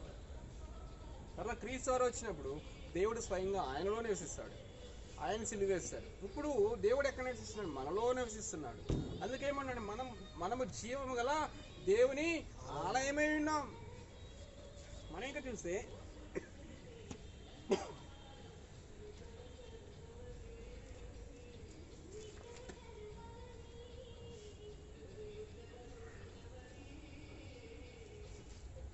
కొరింథీయులకు రాసిన 2వ పత్రిక 5వ అధ్యాయము 1వ వచనం. భూమి మీద మన గుడారమైన ఈ నివాసము భూమి మీద మన నివాసమైన మనకు గుడారమైన ఈ నివాసము మనకు గుడారమైన ఈ నివాసము శిథిలమైపోయినను చేతి పని కాక దేవుని చేత కట్టబడినది నిత్యమైనది నివాసము పరలోకమందు మనకున్నదని ఎరుగుదుము. చాలు ఇక్కడ చూస్తే క్రీస్తు వారిలో దేవుడు నివసించాడు. అయితే వీళ్ళు ఏం చేశారు? ఆయన్నే సిలువేశారు. తర్వాత ఏమవుతుంది? ఆయన మనలో వచ్చి నివసిస్తున్నాడు. అయితే మనం ఇప్పుడు మనం పర్మనెంట్ గా ఉంటామా పర్మనెంట్ గా? ఏం చేస్తారు? వెళ్ళిపోతాం. 100 సంవత్సరాలు బతికినా 120 సంవత్సరాలు బతికిన తర్వాత మరణించడమే జరుగుతుంది కదా. మరి అప్పుడు ఏంటి? మళ్ళీ దేవుడు ఎట్లా ఉంటాడు మనలో? అదే చెప్తున్నాడు ఇక్కడ. ఏమన్నాడు? భూమి మీద మన గుడారమైన ఈ నివాసం శిథిలమైపోయినను, అంటే మన శరీరం మరణించిన తర్వాత శిథిలమైపోయినను. అయితే ఏమంటున్నాడు? చేతి పని కాక దేవుని చేత కట్టబడినది నిత్యమైన నివాసం పరలోకమందునే మనకి ఎరుగుదుము. ఏం చేస్తున్నాడంట? ఇవన్నీ కాదు, ఇవన్నీ కూడా తాత్కాలికం, టెంపరీ. ఇవన్నీ మీకు పరలోకంలో నివాసం కల్పిస్తున్నా. ఏం చేస్తాడంట? పరలోకంలో నివాసం కల్పిస్తున్నాడట. అప్పుడు ఏం చేస్తాడు దేవుడు? అక్కడ పరలోకంలో మనం నిత్యము నివసిస్తాడు అంట. ఏం చేస్తాడంట? శిథిలమైపోయిన అనేది మనలో మార్పు కూడా మనం దాన్ని వ్యాఖ్యానించవచ్చు. చిన్నపిల్లోడు ఏమొస్తాడు? వృద్ధాప్యం, తర్వాత చనిపోతాం, శిథిలం. మన గుడారం కూడా శిథిలం అవుతుంది. గుడారం శిథిలమైపోవడం అంటే ఫైనల్ గా చనిపోవడం. శరీరం అనేది మన వ్యాఖ్యానం ఆధ్యాత్మికంగా దూరంగా ఉన్నా అంటే అసలు దేవునితో సంబంధం లేదు. దేవుడు ఎలా నేసేస్తాడు మీలో? ఇప్పుడు అన్ని జనులు ఉన్నారు. అన్ని జనులు ఉంటే అన్ని జనులు దేవుడు నివసించాడు కదా. ఎవరైతే క్రీస్తు నమ్ముకుని ఉన్నారో వాళ్ళని దేవుడు నివసిస్తాడు. నేను అనేది అది వ్యాఖ్యానం. మన దేవుడు కాలం పెట్టాడు కాబట్టి మనం కూడా దేవుడు మనలో నివాసం చేస్తున్నా శరీరం క్షీణ దశకు వచ్చింది అనేది వ్యాఖ్యానం. అదే చెప్పేది, శరీరం క్షీణ దశకు వస్తుంది. ఎప్పుడు వస్తుంది? ఆయన ఉన్నా లేకపోయినా అయితే మనలో ఉంటాడు కాబట్టి మనం పరలోకి వెళ్తాం. అదే చెప్తున్నాడు. ఈ శరీరం శిథిలమైపోతుంది. అవును. అంటే వీళ్ళు చనిపోతారు. చనిపోయిన తర్వాత శరీరం ఏం చేస్తారు? పాతి పెడతారు. ఇవేం చేస్తుంది? శరీరం శిథిలమైపోతుంది. అయితే నిత్యమైన నివాసం పరలోకమందునే మనకి ఎరుగుదము. అక్కడ దేవుడి చేతి పని కాక, ఇప్పుడు దేవుడు మళ్ళీ ఏం చేశాడు? చేతులతో నిర్మించాడు. అయితే ఒకరోజు ఇదంతా శిథిలమైపోతుంది ఈ శరీరం. అయితే దేవుడు చేతులతో చేయబడిన పరలోకంలో మనకు ఒక నివాసం ఏర్పరుస్తున్నాడంట. దానికి శిథిలమైపోవడం ఉండదు ఇంకా పరలోకంలో.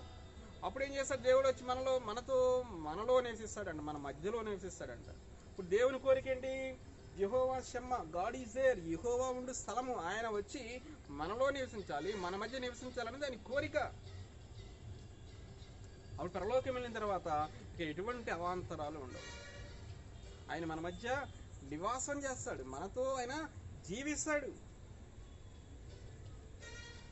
మనం ఇంకా చూస్తే ఫిలిప్పీయులకు రాసిన పత్రిక 3వ అధ్యాయము 20వ వచనం.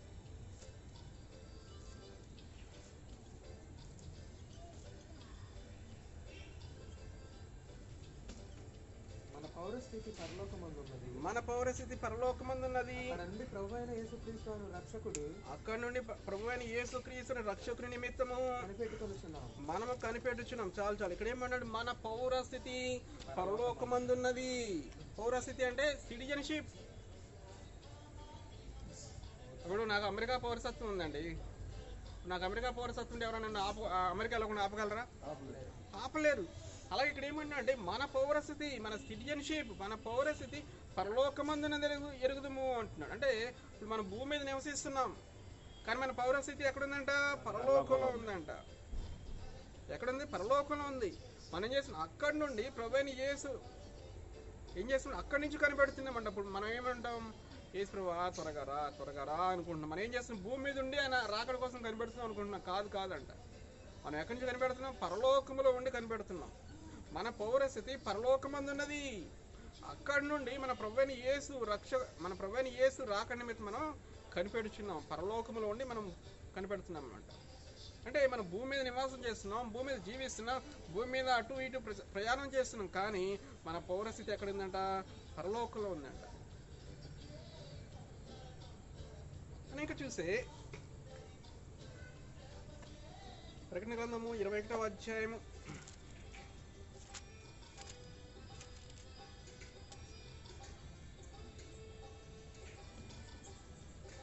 ప్రకటన గ్రంథము 21వ అధ్యాయము 1-3 వచనాలు. అంతటా నేను క్రొత్త ఆకాశమును క్రొత్త భూమిని చూచితిని. అంతట నేను కొత్త ఆకాశమును కొత్త భూమిని చూచితిని. మొదటి ఆకాశమును మొదటి భూమి మొదటి ఆకాశమును మొదటి భూమి గతించిపోయేను, సముద్రమును ఇక లేదు. సముద్రమును ఇక లేదు. మరియు నేను నూతనమైన యెరూషలేము అను మరియు నేను నూతనమైన యెరూషలేము అను పరిశుద్ధ పట్టణము తన భర్త కొరకు అలంకరించబడిన తన భర్త కొరకు అలంకరింపబడి ఉన్న పెండ్లి కుమార్తె వలె సిద్ధపడి పెండ్లి కుమార్తె వలె సిద్ధపడి పరలోకమందున్న దేవుని యొద్ద నుండి దిగువచ్చుట చూచి పరలోకమందున దేవుని యొద్ద నుండి దిగివచ్చిన చూచితిని. అప్పుడు ఇదిగో దేవుని నివాసము మనుషులతో కూడా ఉన్నది. ఆయన వారితో కాపురముండును. వారాయన ప్రజలయ్యుందురు. దేవుడు తానే వారి దేవుడై ఉండి వారికి తోడైండును. ఇక్కడ చూడండి, ఇది ఎప్పుడు జరుగుతుంది? ప్రకటన గ్రంథం 21వ అధ్యాయం 21 అధ్యాయం ఎప్పుడు జరుగుతుంది? ఇది ఎప్పుడు జరుగుతుంది? ఇది ప్రకటన గ్రంథం 21వ అధ్యాయం ఎప్పుడు జరుగుతుంది? ఇది 7 ఏళ్ల దేవుడు పరిపాలన చేసేటప్పుడు 1000 ఏళ్ల పరిపాలన. 1000 ఏళ్ల పరిపాలన ఒకటి కాదు, 1000 ఏళ్ల పరిపాలన అయిపోతుంది. ఇక్కడ 1000 ఏళ్ల పరిపాలన అయిపోయిన తర్వాత రెండో నాటి కాదు, మొట్టమొదట మీకు ఆ స్టెప్స్ తెలియాలి. మొట్టమొదటి ఏం జరుగుతుంది? సంఘం ఎత్తబడుతుంది. సంఘం ఎత్తబడుతుంది మధ్యాకాశానికి. మధ్యాకాశానికి ఎవరు వస్తాడు? క్రీస్తు వారు వస్తాడు. ఆయన దేవుని బోరతో దిగి వస్తాడు. ఆయన వచ్చి అక్కడ ఒక దేవుని బోర ఊతాడు. అప్పుడు సంఘం అనే ర్యాప్చర్ అంటారని సంఘం ఎత్తబడుతుంది. సంఘం ఎత్తబడ్డ తర్వాత ఈ భూమి మీద ఎవరు పరిపాలన చేస్తాడు? క్రీస్తు విరోధి పరిపాలన చేస్తాడు. 7 సంవత్సరాలు క్రీస్తు విరోధి పరిపాలన ఉంటుంది. క్రీస్తు విరోధి చిత్తకొట్టేస్తాడు. ఆ రోజు కనుక భూమి మీద ఎవరైతే మిగిలిపోయినారో వాళ్ళందరినీ మామూలు కూడా చిత్తకొట్టేస్తాడు. వాడు చెప్పినట్టు వినాలి. లేకపోతే ఫుడ్ పెట్టాడు, నీళ్ళు ఇవ్వడు. 666 ముద్ర తీసుకొస్తాడు. 666 మీద కుడి చేతి మీద వేసుకోవాలంటాడు, నొసర మీద వేసుకోవాలంటాడు. లేకపోతే మీకు ఆహారం లేదు, నీళ్ళు లేదు అంటాడు. వాడు చెప్పినట్టు వినాలి. సరే, వాడు చెప్పినట్టు విని వేయించుకున్నారా అంటే మళ్ళీ ఈనూరు కూడా దేవుడు ఏం చేస్తాడు? మీరు ఆడి మాట విన్నారు కాబట్టి తీసుకెళ్ళి అగ్నిగంధకాల పడేస్తానంటాడు. లేదు, క్రీస్తు విరోధి మాట వినకపోతే వాడు చంపేస్తానంటాడు. చిత్తకొట్టేస్తాడు 7 సంవత్సరాల్లో. ఇక్కడేమవుతుంది? తర్వాత 7 సంవత్సరాల భూమి మీద పరిపాలన ఉంటుంది. 7 సంవత్సరాల ఆఖరిలో ఏం జరుగుతుందంటే క్రీస్తు వారు మరలా రెండో రాకల్లో అప్పుడు సంఘం ఎత్తబడుతుంది కదా. ఈ సంఘం కూడా క్రీస్తు వారితో కలిసి భూమి మీదకి వస్తాం మనం. అప్పుడు భూమి మీదకి వస్తాం రెండో రాకడ. భూమి మీదకి వచ్చిన తర్వాత ఇక్కడ 1000 సంవత్సరాల పరిపాలన ఉంటుంది మొట్టమొదటిగా. ఈ 1000 సంవత్సరాల పరిపాలన ఏమవుతుంది? ప్రపంచంలో ఉన్న రాజులందరూ, ప్రపంచంలో ఉన్న ప్రభువులందరూ, ప్రపంచంలో ఉన్న అధికారులందరూ కూడా క్రీస్తు వారి అధికారాన్ని ఒప్పుకోవాలి. ఒప్పుకోనంటే కుదరదు. మాది ఇండియా, మాది పాకిస్తాన్, మాది అమెరికా, మేము ఒప్పుకోనంటే కుదరదు. ప్రతి ఒక్కడు వచ్చి క్రీస్తు వారి అధికారాన్ని అంగీకరించాలి. రాజులకు రాజుగా, ప్రభువులు ప్రభుగా ఆయన అధికారాన్ని అంగీకరించాలి. ఈ 1000 సంవత్సరాల పరిపాలన జరిగేటప్పుడు ఏమవుతుందంటే సాతాను ఏం చేస్తాడంటే భూమి కింద పాతాళంలో బంధిస్తాడు దేవుడు. ఈ 1000 సంవత్సరాలు ఈ 1000 సంవత్సరాల ఆఖరిలో ఏమవుతుంది? సాతాన్ని బయటకు విడుదల చేస్తాడు. అప్పుడు సాతాను ఏం చేస్తాడు? ఖాళీగా ఉంటాడా? మళ్ళీ ఏం చేస్తాడు? ప్రపంచం మొత్తం కొన్ని కోట్ల మంది పోగేసుకొస్తాడు. పోగేసుకొచ్చి ఏం చేస్తాడు? క్రీస్తు వారి మీదకి యెరూషలేము పట్టణం మీద యుద్ధానికి వస్తాడు. అప్పుడేమవుతుంది? పరలోకం నుంచి అగ్ని దిగి వచ్చి ఆ సైన్యం మొత్తాన్ని తీసుకెళ్లి అగ్ని గంధకంలో నరకంలో పడేస్తాడు అనమాట. అది ఫైనల్ యుద్ధం అనమాట. అది అప్పుడు సాతాను అనేది పూర్తిగా నిర్మూలన చేయబడతాడు. ఇక అప్పుడు ఈ పాపం అనేది భూమి మీద ఉండదు. ఇంకా మరణం కూడా ఉండదు. ఇంకా పాపమే లేకపోతే మరణం ఎలా వస్తుంది? పాపం వల్ల వచ్చి జీతం మరణం. అసలు పాపమే భూమి మీద లేనప్పుడు మరణం ఇంకెందుకు ఉంటుంది? ఇంకా 1000 సంవత్సరాల పరిపాలన తర్వాత అప్పుడు ఇది ఇక్కడ ఏమంటున్నాడు? ప్రకటన గ్రంథం 21వ అధ్యాయంలో కొత్త ఆకాశము కొత్త భూమి చూశాను అంటున్నాడు. ఇంకేమన్నా సముద్రం ఇక్కడ లేదు అంటున్నాడు. అలాగే నూతనమైన యెరూషలేము అనే పరిశుద్ధ పట్టణము పరలోకం దిగివచ్చుట చూచితిని అంటున్నాడు. 3వ వచనంలో ఏమంటాడు అంటే ఇది చాలా ఇంపార్టెంట్. అప్పుడు ఇదిగో దేవుని నివాసము మనుషుల మధ్య ఉన్నది. దేవుని కోరిక అది. ఏం కోరిక? మనుషులతో కలిసి నివాసం చేయాలి. అందుకే ఆదమ్మ దగ్గరికి వస్తాడు, తర్వాత మోషే దగ్గరికి వస్తాడు, ప్రత్యక్ష గుడారం కట్టు అంటాడు, తర్వాత సొలొమోను మందిరం కట్టు అంటాడు. సొలొమోను మందిరం తర్వాత యెహెజ్కేలు టైంలో ఏమవుతుంది? దేవుడి ప్రభావం, దేవుడు బయటికి వెళ్ళిపోతాడు. వీళ్ళంతా విగ్రహాలను చూసి తట్టుకోలేక బయటికి వెళ్ళిపోతాడు ఆయన. మరలా ఇంకెప్పుడు ఉంటుంది? తర్వాత జెరుబ్బాబెలు మందిరంలో కొంతకాలం ఉంటుంది. తర్వాత జెరుబ్బాబెలు మందిరంలో క్రీస్తు వారు భూమి మీదకి వచ్చినప్పుడు ఆయన ఏమంటాడు క్రీస్తు ఆలయం చేసి మీరు దాన్ని దొంగల గుహగా చేసిదిరి అంటాడు. అంటే క్రీస్తు టైంలో దేవుడు ఎక్కడ నివసించాడు? క్రీస్తు వారిలో నివసించాడు. వీళ్ళు ఏం చేస్తారు? ఆయన చంపేస్తారు. తర్వాత ఆయన పునరుద్ధరణ జరిగింది. ఆయన ఏం చేస్తాడు? మనలో నివసిస్తున్నాడు. ఇప్పుడు మనలో నివసిస్తున్నాడు. తర్వాత ఏమవుతుంది? మనలో నివసిస్తుంది. ఇది కూడా తాత్కాలికమే. ఎందుకు? మనుషులందరూ కూడా మరణించాలి. మరణించినప్పుడు ఏమవుతుంది? మళ్ళీ ఈ శరీరం అనేది శిథిలమైపోతుంది. అప్పుడు ఏమంటున్నాడు? పరలోకంలో మనకు ఒక నివాసం దేవుడు సిద్ధపరుస్తున్నాడు. అది నిత్య నివాసం ఉంటుంది అంటున్నాడు. తర్వాత వేసిన పరిపాలన తర్వాత ఏమవుతుంది? ఆయన భూమి మీదకి దిగి వస్తాడు. దేవుడే దిగి వస్తాడు. ఆయన నివాసము మనుషులతో కూడా ఉన్నది. ఆయన కోరిక, ఆయన పేరేంటి? యెహోవా షమ్మా, గాడ్ ఈజ్ దేర్. యెహోవా ఉండు స్థలము. ఇంకేమంటున్నాడు? ఆయన వారితో కాపురముండును. ఏం చేస్తాడంట? కాపురం ఉంటాడంట. ఇప్పుడు మన అయితే ఎలా అయితే ఇల్లు నిర్మించుకుని ఇలా నివసిస్తున్నాము, ఆయన వచ్చి భూమి మీదకి వచ్చి మనతో కాపురం ఉంటాడు అంట. ఇంకేమంటున్నాడు? వారైన ప్రజలైందురు దేవుడు తానే వారి దేవుడైండి వారికి తోడైండును. దేవుని కోరిక ఇది. మనుషులతో నివసించాలి, మనుషులతో సహవాసం చేయాలి, మనుషుల మధ్య నివసించాలి అనేది దేవుని కోరిక. ఎప్పుడు నెరవేరుతుందంటే మరలా వేసిన పరిపాలన అయిపోయిన తర్వాత ఈ పరలోకం భూమి మీద దిగి వస్తుంది. అప్పుడు మన మధ్య నివసిస్తాడు. ఆయన కోరిక అప్పుడు నెరవేర్చుకుంటాడు. యెహోవా షమ్మా అంటే గాడ్ ఈజ్ దేర్. యెహోవా ఉండు స్థలం. ఆయన వచ్చి మన మధ్య నివసిస్తాడు. మనతో కాపురం ఉంటాడు. దేవుడే వారి దేవుడై ఉండి వారికి తోడైండి వారిని రక్షిస్తాడు. అప్పుడు యుద్ధాలు ఉండవు. ఇంకా వాడెవడొచ్చి యుద్ధం చేస్తాడు, వాడెవచ్చి దాడి చేస్తాడు, వాడెవడొచ్చి మర్డర్ చేస్తాడు అనేది ఇది ఉండదు ఇంకా. ఎందుకు? అప్పుడు దేవుడే మనతో నివాసం చేస్తాడు కనుక దేవుని కోరిక అప్పుడు నెరవేరుతుంది అనమాట. అంటే దేవుని కోరిక ఏంటంటే మనుషులతో సహవాసం చేయాలి, మనుషులతో నివసించాలి. అందుకే ఆదాము తయారు చేసినప్పుడు ఏమంటాడు? తన స్వరూపమున తన పోలిక చొప్పున నిర్మించాడు. అప్పటి నుంచి కోరిక మనుషులతో సహవాసం చేయాలి. వీళ్ళేమో టాటాడు కుదరదు అంటారు మన వాళ్ళు. మనుషులేమో దేవుని దూరంగా పారిపోతున్నారు. దేవుడేమో మనుషుల దగ్గరికి రావాలని ప్రయత్నిస్తున్నాడు. అయితే ఎప్పుడు వచ్చి నివసిస్తాడంటే ఈ 1000 సంవత్సరాల పరిపాలన అయిన తర్వాత దేవుడే భూమి మీదకి వచ్చి మనతో నివసిస్తాడు. యెహోవా షమ్మా, గాడ్ ఈజ్ దేర్. యెహోవా ఉండు స్థలము. మనం చెప్పుకున్నాం కదా స్టార్టింగ్లో. యెహెజ్కేలు గ్రంథం 48వ అధ్యాయము 35వ వచనం కదా మనం చెప్పుకున్నది. ఇక్కడ ఏమన్నాడు? నాట నుండి యెహోవా ఉండు స్థలము, దానికి పేరు. ఆ పట్టణానికి పేరు నాట నుండి. నాట నుండి ఎప్పుడు? ఈ 1000 సంవత్సరాలు అయిన తర్వాత, 1000 సంవత్సరాల పరిపాలన అయిన తర్వాత అప్పుడు భూమి మీద ఆయన వచ్చి నివసిస్తాడు. దేవుని కోరికలు నెరవేర్చుకుంటాడు అన్నమాట. అంటే God Jehovah Shammah, God is there. Jehovah ఉండే స్థలము. ఆయన వచ్చి మనలో నివసిస్తాడు అన్నమాట. దేవుడు వాక్యం ఆశించుకుంటారు. ఆమేన్.